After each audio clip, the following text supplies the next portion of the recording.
This poster is going to be for an audience of experts in our field. So, one thing that you want to make sure you use are diagrams and images. We don't need a lot of words because we're not trying to tell information that our audience already knows. We want to make sure that they can clearly see the specifics of what we did in whatever research we might have done.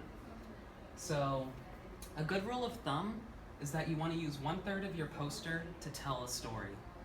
You want to talk about what your issue is, why your issue exists, and kind of what previous research has been done to tackle this problem. So those are the 3 things you want to make sure you can do in about 1/3 of your poster. Right here, I clearly identify what I want to tackle. This problem with antibiotics and gram-negative bacteria. Not only do I identify the problem, I go on to talk about why it exists. And I use diagrams to clearly show why gram-positive bacteria are more susceptible than gram-negative bacteria.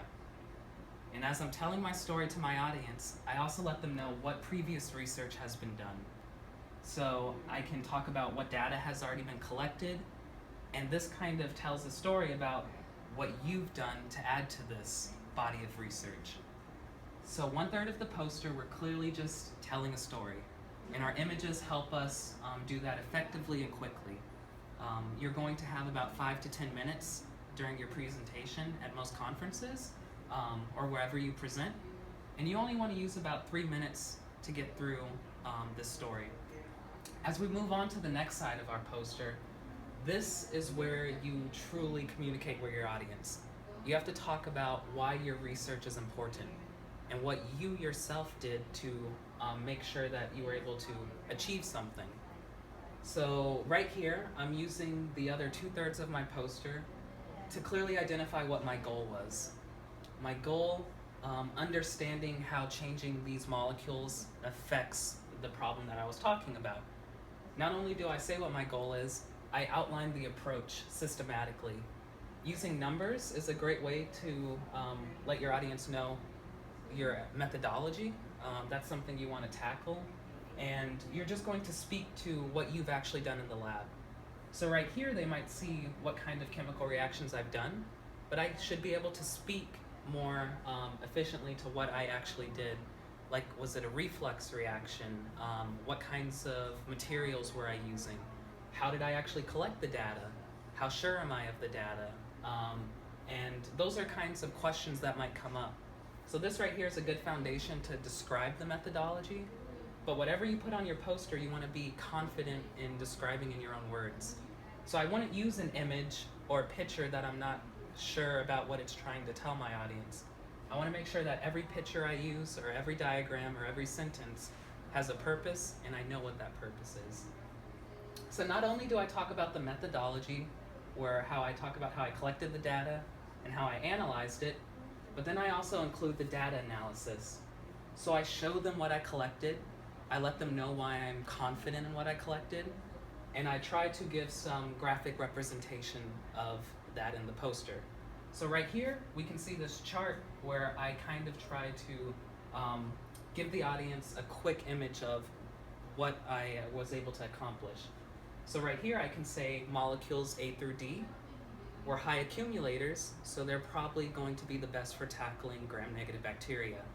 Not only do I have A through D listed right here, I can clearly point to the library of molecules right above the image. The clearer it is for your audience to see what you're doing, the better you'll score at conferences and the easier it is for you to go through your poster. Finally, you want to leave your audience with your conclusions. You want to tell them what you learned. So we told them a story, we walked them through the methodology, and we've given them our results. And finally, we want to say, what did we learn from these results? In your conclusion, you can talk about the future directions you plan to head. You can talk about mistakes that you made and how you plan to improve upon those mistakes. And you also want to talk about what other people can take away from this research. Why is it important? So what? Who cares that you've done all of this work? This is where you finally leave them with that, now I understand what you were doing and why it's important. And like I said, you have 5 to 10 minutes to go through all of this. Okay, I have one quick question. Yes. What would you do differently to try to improve this poster? So this poster, as you can see, it's kind of faded right now, and the colors aren't as bright. So one thing that you want to make sure you do is try to go for a glossy print. As you can see with this poster right here, the colors just come off and they're very bright, and they're easy to see, and they're more attractive to an audience.